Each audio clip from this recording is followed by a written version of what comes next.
So ayun na nga guys, for today's video, share ko lang ang aming Korea trip. Gift na rin namin sa aming sarili. Kasi 18th birthday ni Chloe, graduation ni Rian, at 20th anniversary namin ni Mrs.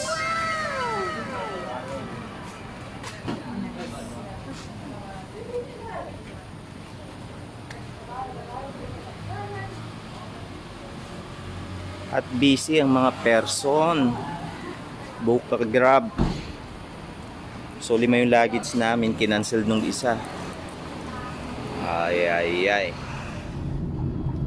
So ayun, dumating na kami ni Buknoy sa Changi Terminal 3. Medyo napaaga kami, 8:30 na, 11 PM yung flight namin para may time makapagkape at makapag picture pa para may remember. Yakin. Nauna na pala yung tatlo, nagdalawang booking ng Grab kami kasi 5 yung luggage namin, ayaw nilang isakay.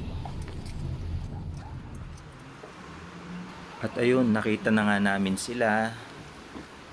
Nauna daw sila ng 5 minutes kaysa sa amin.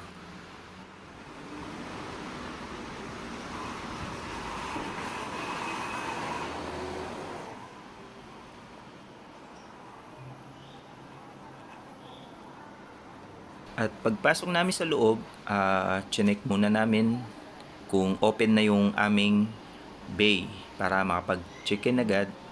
Then, para makapagkape, makapagpa-picture pa. Tinignan din namin kung anong bay area kami.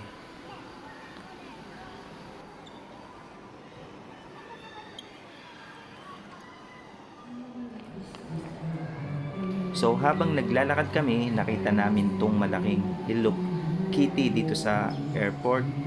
So, automatic picture para may remember.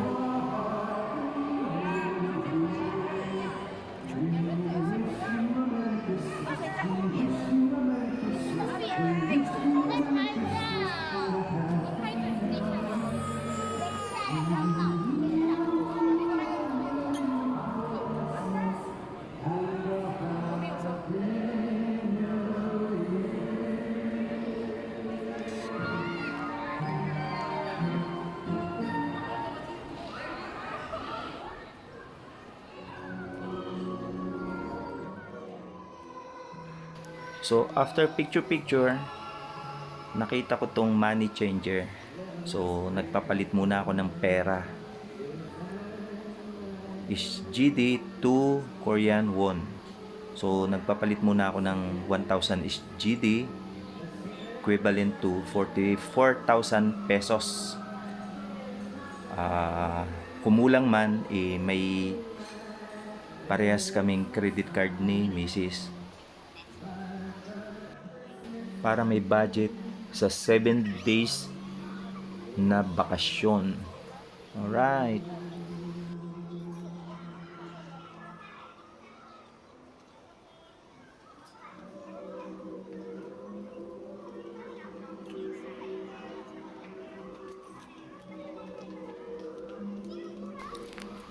So ayun, nagkabilangan na. So iniisa-isa ni ate yung ibibigay niya sa akin. At nagkaabutan na rin. Huli, pero di kulong.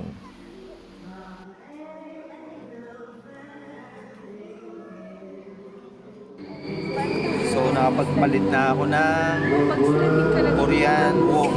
Won? Anong tawag nila, Mi? Won. So 1,000 SGD is hindi ko kabisado ang pera ng South Korea. Basta, bahala na. So, ito na. So, ito na nga yung sinasabi ko. Late na yata kami. Kami yung nasa kahuli-hulian. Grabe ang pila sa counter. Napasarap sa kape. Pero, wala namang problema dito sa Singapore kasi mabilis yung trabaho nila. At finally, after 10 minutes na pila, kami na yung next sa counter. So ilalaglag na namin yung aming baggage. At ayun, 4 na luggage ang aming i-check-in. So medyo mahigpit sila sa weighing. So isa-isa nilalagay sa weighing scales. At papunta na pala kami sa aming boarding gate. At gusto ko lang i-share sa inyo na ang Changi Singapore Airport ang pinakamagandang airport sa buong mundo. Ayun lang.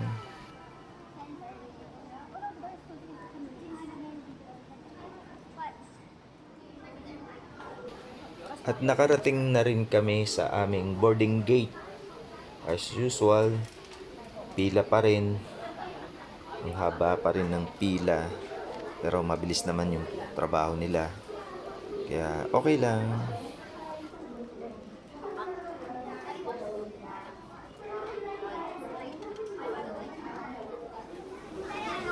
And finally, papasok na kami sa loob ng eroplano.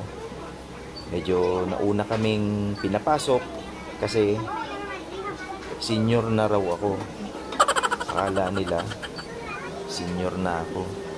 Yung pala, bata pa. Batang isip.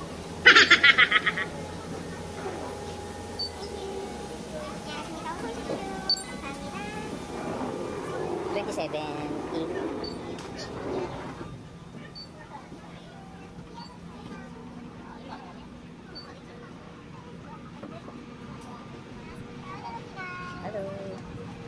27.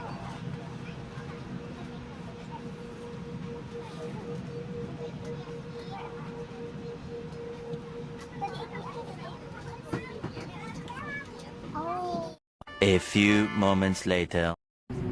At finally, after 6.5 hours, touchdown na kami dito sa Incheon Airport dito sa South Korea. So, kanya-kanyang tayuan na at kuha ng mga bag sa taas. 7 AM na pala dito sa South Korea kasi ahead sila ng 1 hour.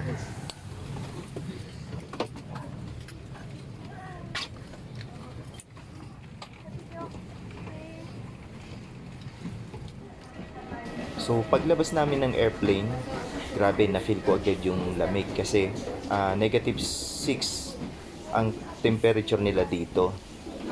So 7 AM medyo madilim pa sila dito. So papunta na kami ng immigration nila dito.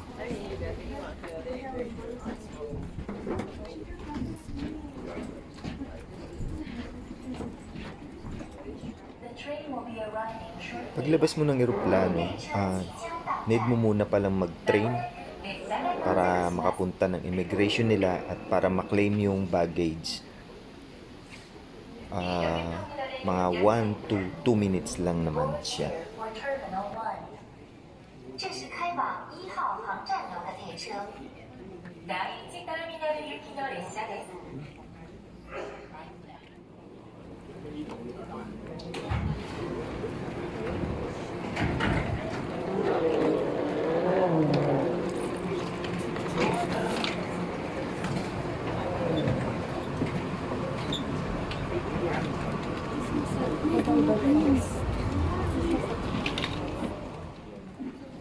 At pumila na kami sa immigration nila. Grabe din pala ang pila dito sa Incheon Airport sa South Korea. Parang Pinas lang.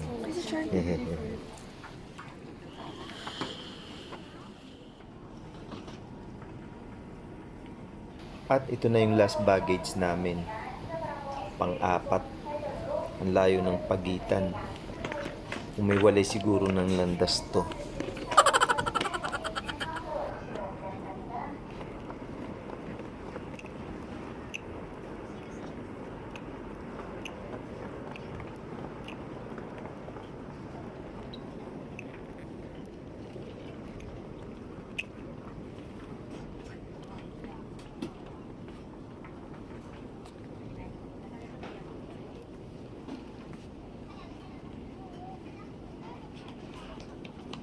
1 hour later.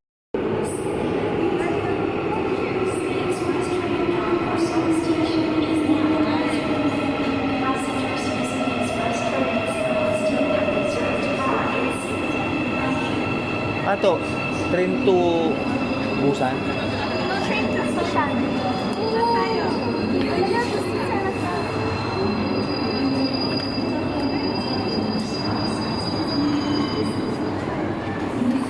Gab, pastor.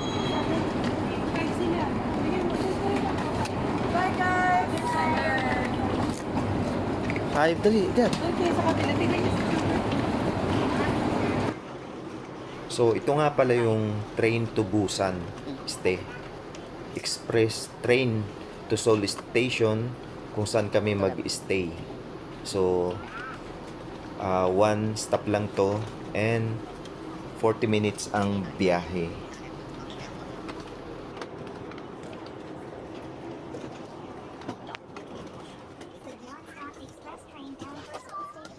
Fine, our seat. Ito yung RX Express train nila dito. So, may kanya-kanyang set number din sila. So, hinahanap namin ni Puknoy ang aming upuan. At nahiwalay kami sa tatlo. Alright.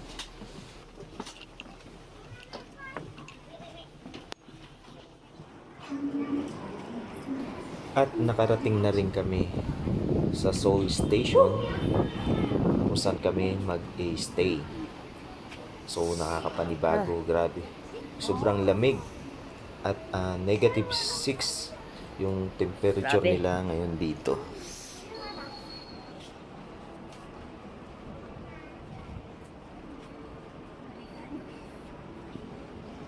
At nag-quick huddle muna kami dito at nagmamatsyag sa paligid. Baka may nakasunod na kalaban.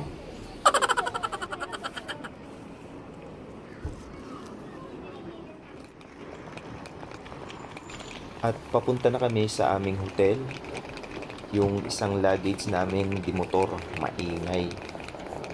So, papunta kaming hotel. 10 minutes walk going to our hotel.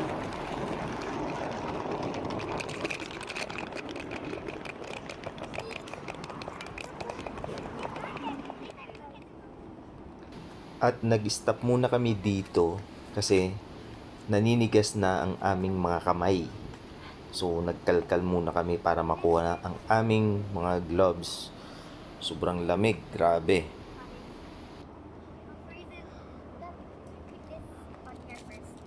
Gab. One more.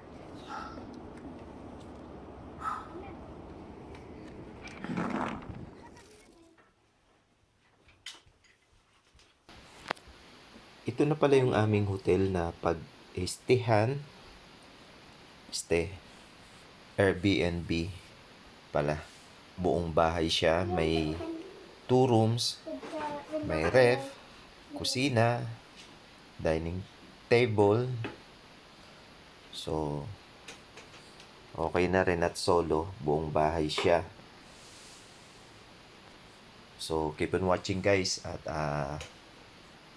to follow na yung part 2. Bye!